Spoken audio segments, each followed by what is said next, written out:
Howdy! Hey, Davidpaulides, Can-Am Missing Project, another copyrighted edition for our YouTube page. We're in the silo, and we're having a great week. It was a big week for us, and for many of you who participated, we appreciate it. It seems to be there's some type of confusion about what a pinned comment is on the YouTube page. A pinned comment is the first comment that you read when you go in and you look at all of our comments. And a couple weeks ago I told you we had a big announcement, and the big announcement was this. Missing 411 Montana. It's the first book I've released in 13 months. First book I've ever done about a state, and I think that this book offers some insight into things that many people will be quite interested in. It's in the first 4 days of sales, I doubled the sales of the other books that I've ever written during the first 3 or 4 days. Huge response. So I hit a note with Montana, and in the book, there's a cluster area that we talk about at Glacier National Park. Cluster of missing people. And also in this book, we did something different because it's a state book. This is the second book back to back where we included a cluster map, and it's also a driving map of Montana that shows where all of the missing people are located and where the clusters are. So, canammissing.com is our website.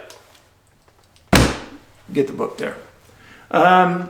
For some current events, a big thing, a timely thing, is many of you know I have been associated with MUFON for over a decade.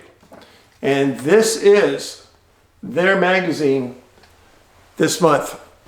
Kind of a good topic to hit on MUFON since we've been talking about it. Invisibility and cloaking.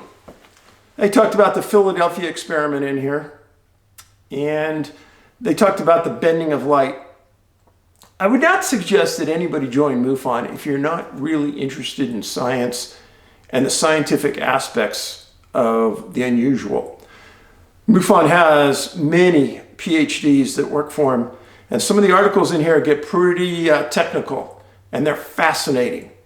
And they talk about how crafts and even the most recent technology that's been available about cloaking and the bending of light and how it's done. It's pretty interesting stuff.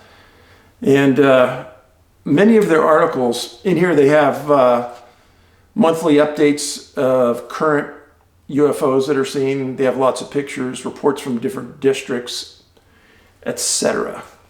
So, a great organization, and I don't care what anybody says about it.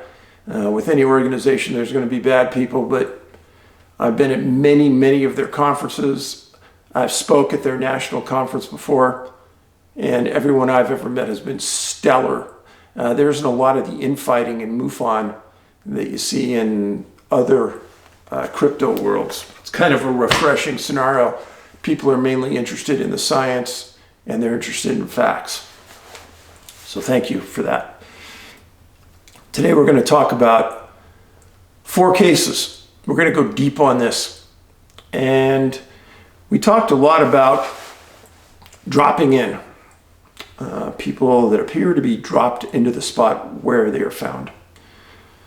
And for the people that have read my books, they know that there are a lot of these cases. And I'm just touching on a few here and there with you guys. So you don't need to tell me about more of these cases because I probably have already written about them. Many of you list things in the comments section. Hey, have you heard of this case, that case? 99% chance I've written about them, and I usually put that in. But the first case involves a young girl named Jenny Bain, B-E-H-M, 2 years old. Disappeared July 28th, 1925 in Dryville, Pennsylvania. Here's Dryville. Here's Philadelphia. It'd be just west of Allentown. This is Allentown right here. And her parents went to the fields to work one day. And they had their dog with them. the parents got busy and they weren't really paying as much attention maybe as they should have to Jenny. But the dog all of a sudden started to whine. It didn't move, it just whined. And they started to search and they couldn't find her. Well, they called the Pennsylvania State Patrol, they called the sheriff. And during the search, it rained super heavy 2 times. And the Boy Scouts, the sheriff, neighbors, there were 200 to 300 people in the field, cornfields, wheat fields, for lengthy periods of time, crisscrossing, grid patterns. They weren't finding anything. And then on August 2nd, almost 5 days after she was missing, in a cornfield, about 2 miles from her house, they find her body. And they bring the body to the Bain house, and they call the sheriff, they call the coroner, and they come out. And for 1925, this is probably one of the most complex investigations I've ever heard of. These people really took it seriously because it was unusual. And the coroner did an autopsy, and the first thing they said is that Jenny died on August 1st. Remember this. She was found on August 2nd. She disappeared July 28th. There's hundreds of people in this field calling her name, crisscrossing. Nobody saw her. Nobody heard her. Her dog, which was running around the field, didn't find her. She just appears. Now, the searchers said that they had searched that area multiple times and they didn't see her. And she was found in between the corn row stalks. And they said it was in an area where they would have walked and they would have seen for hundreds of feet down this row. She had no injuries on her body except one thing the coroner found. She had a broken neck at the second vertebrae, which is what the thought was that killed her. They said that she had no food for 3 to 4 days, and they couldn't understand how she broke her neck. The coroner said she couldn't have done it by falling herself, meaning just standing and falling, that it was some kind of inflicted injury, like from a fall, etc. There were some people that said that they saw her on a road in the area days earlier, unconfirmed. And people, you got to remember this, that when a little child's missing, everyone's looking for her and everybody thinks they saw her. But if they saw her, why didn't they stop and pick her up? So she's found outside in a cornfield. And the coroner states she was not out in the elements for 5 days. He said there's no way. Confirmed broken neck. And there are a ton of missing kids in Pennsylvania from 1925 to 1955 that I've written about. And no other area in the world comes close for that 25, 30-year cycle for kids. Now, the parents obviously grief-stricken, completely horrified. But the community was upset because they knew that, number one, Jenny was dead because of a broken neck that she couldn't have inflicted on herself. Nobody believed that somebody abducted the girl from the area of the parents with a dog there. Nobody believed that a kidnapper would have brought her back into this field with hundreds of searchers everywhere and nobody seeing her. Can you imagine? You get seen walking in with a little girl, you're going to be dead in that part of town in 1925. So the idea that somebody walked in with her and planted her there, no way. And nobody believed that. So how did Jenny get there? Well, if you get dropped from height at the wrong angle, you're going to break your neck. She didn't eat for 3 or 4 days. She'd only been dead for a day. So where had she been for the previous 5 days? Jenny Bain.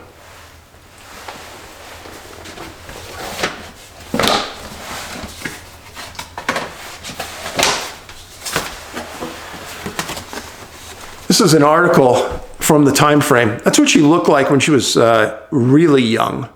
But that was the only article that the newspapers came up with. And the title of the article kind of, says it all for this disappearance. And nobody could believe she got out of that area to begin with at only 2 years old. But how did she get out of that area, and how was she not found? How did she get back into the area and be found? So that's our first case, and I bring that to you because there's really no other way she got in there other from up above. I mean, what can I say? So, another drop-in kind of case. And that was 1925. So let's bring it forward a bit. Let's bring it forward to 2016, January 12th. A young man named Dylan Parker, 18 years old, from Osborne, Idaho.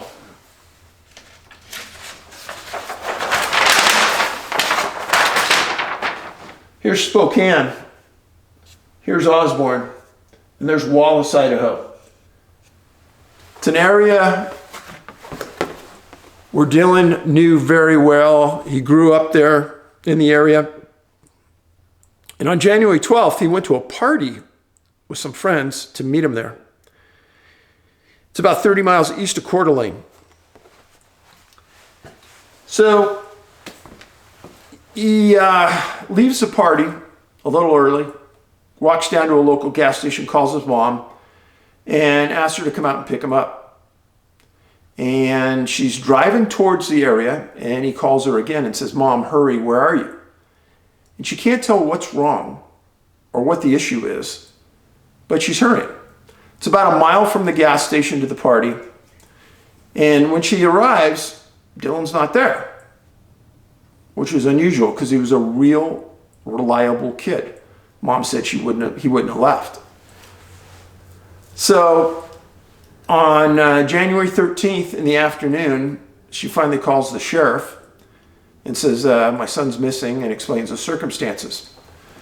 So the sheriff, along with her and friends, searched that entire area, the party, the gas station, all the roads, valleys in that area, nothing. Then on January 21st, okay, that's 9 days later, he still hadn't been found. Two people riding ATVs, searching for Dylan, they get in a crash with the ATVs, which is kind of weird. And they leave and they come back and they're getting their ATVs together and they're looking around.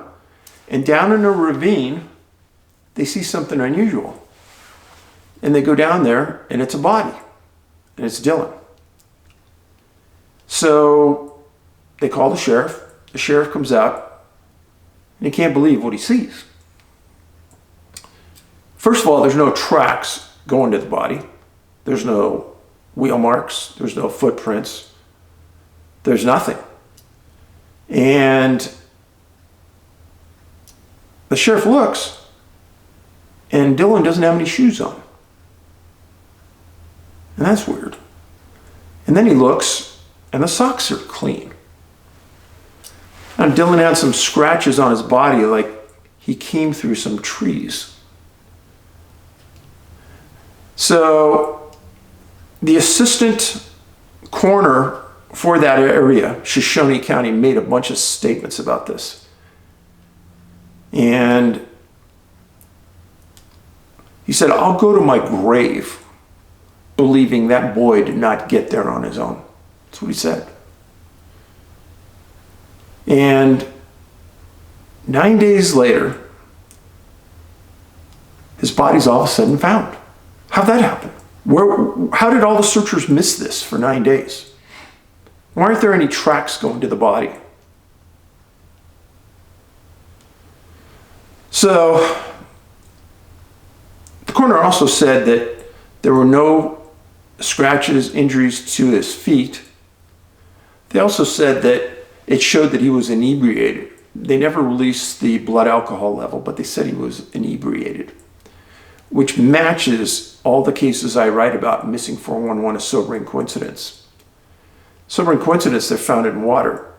This Dylan is found in a ravine, previously searched, point of separation, intoxicated.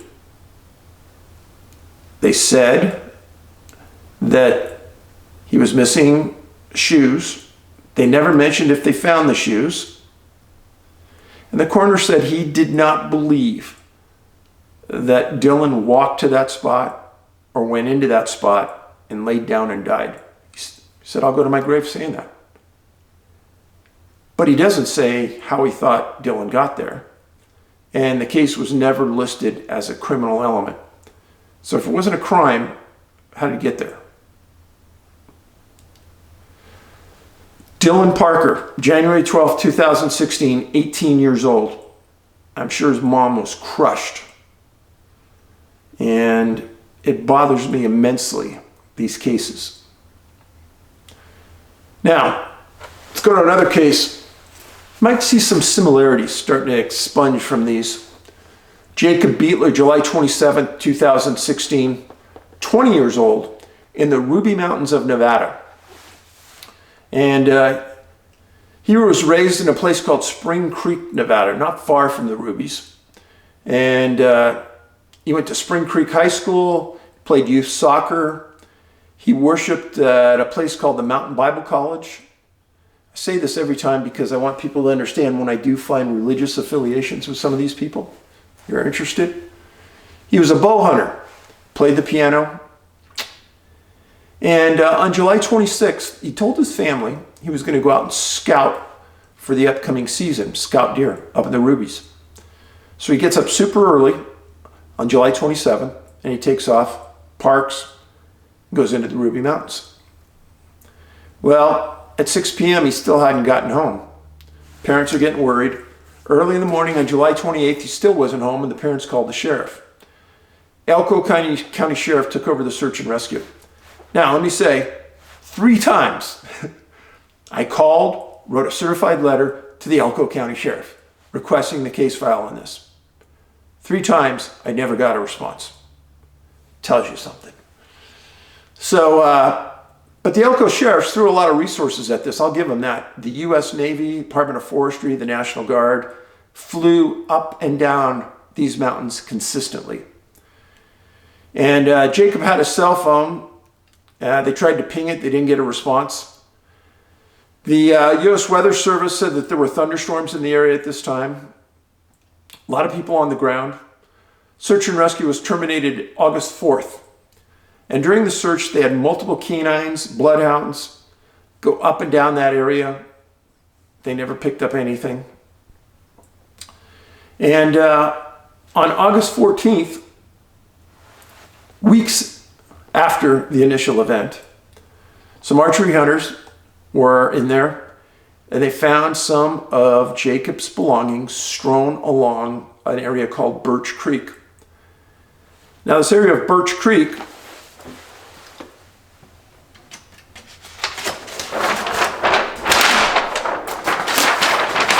so this is Spring Creek.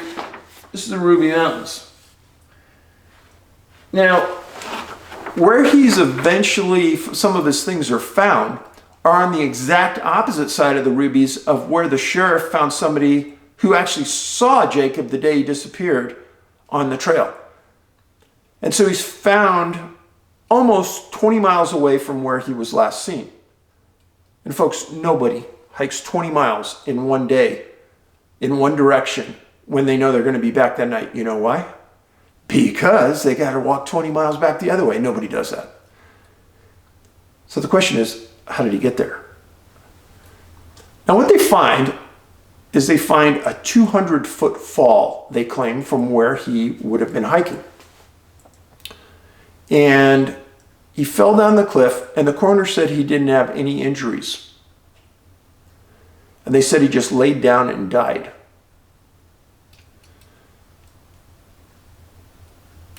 Didn't have any clothes on, didn't have any boots on.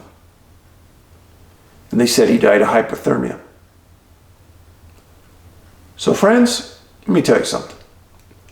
Jacob was an experienced hunter, an experienced outdoorsman. Weather gets bad, he knows what to do. I'm sorry, but there's no way Jacob Beatler just laid down and died. No broken bones after a 200-foot fall. No, don't believe it. He's found 200 feet from his clothing. That's an interesting fact. So he falls 200 feet and they're claiming that he took his clothes off then and his boots off then? Yeah, I don't think so.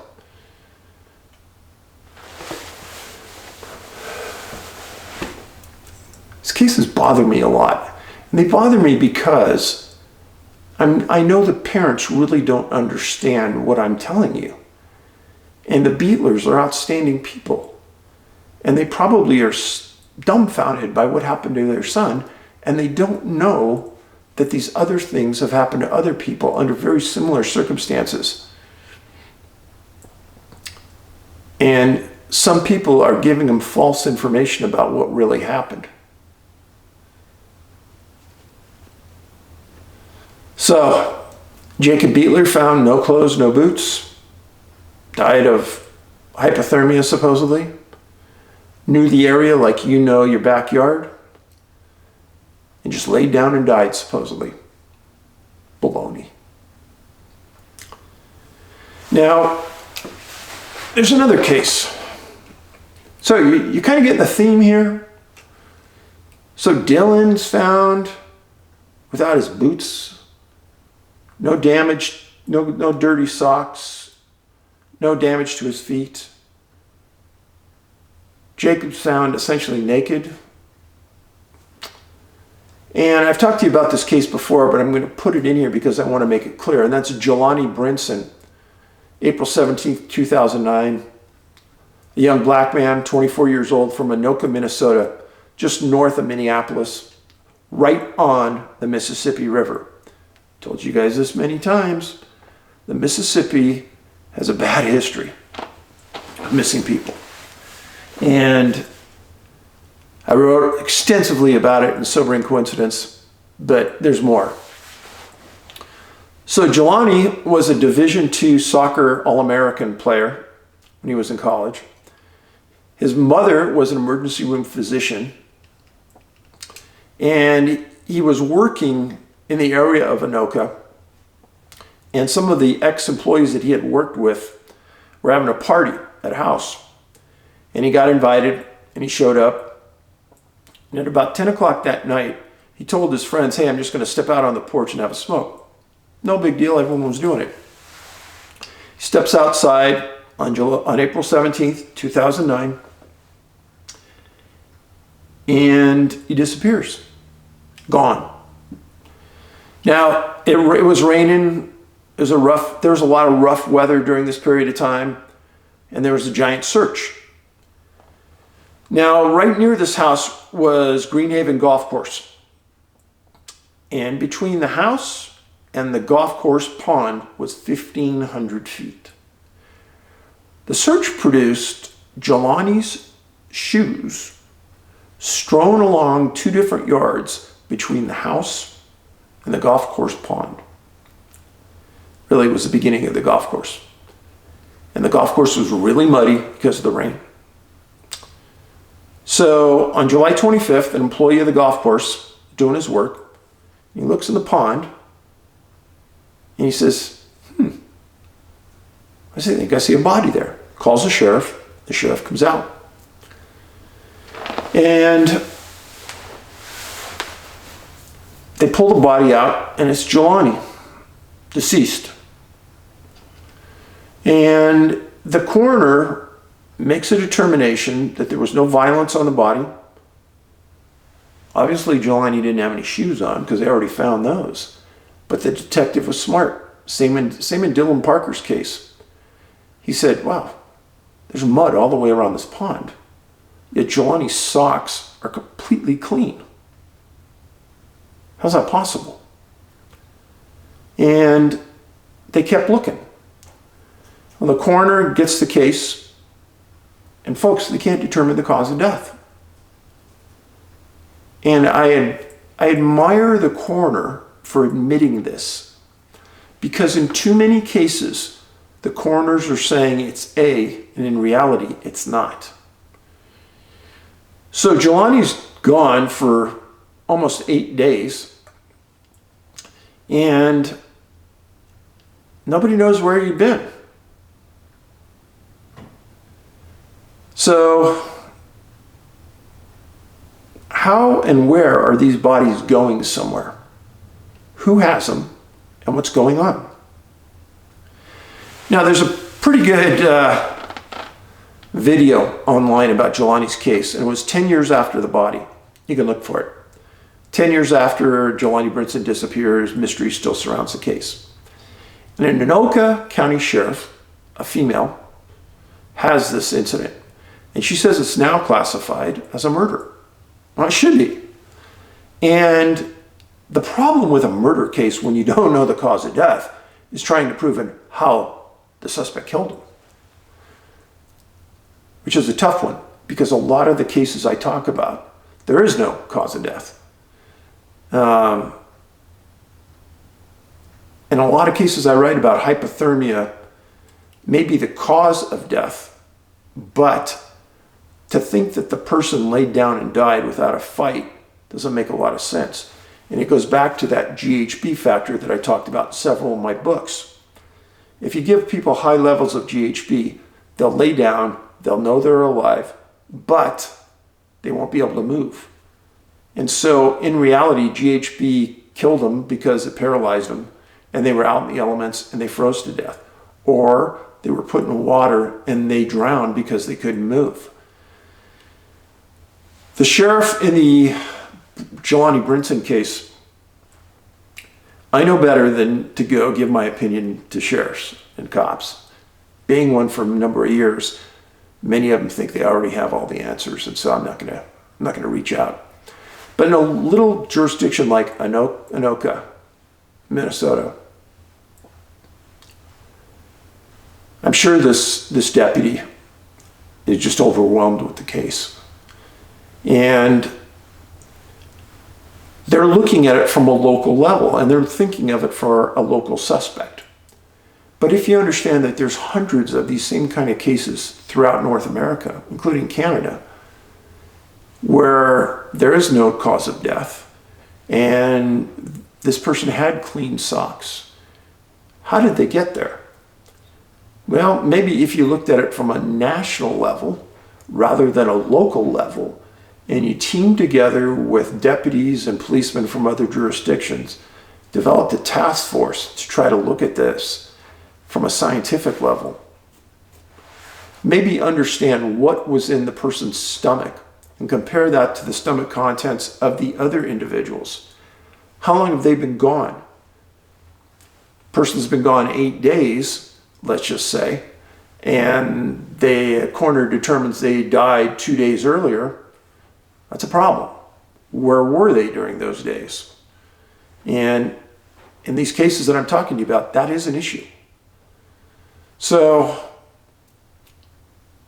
Jelani's mom busted me up thinking about it, because Jelani had a small daughter, and the daughter is now 11 or 12 years old. She was never dad. She doesn't really understand what happened. I feel for her a lot.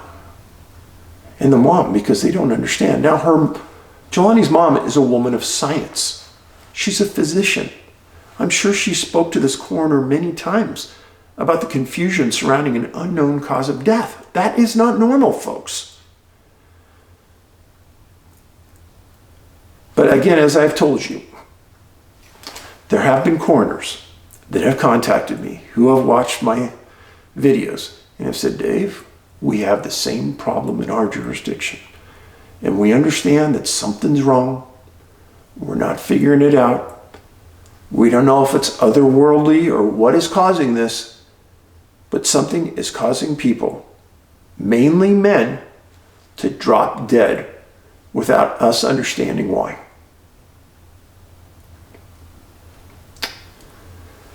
In a lot of ways, I hope these videos are a conduit to the coroners and the physicians out there that run into these problems.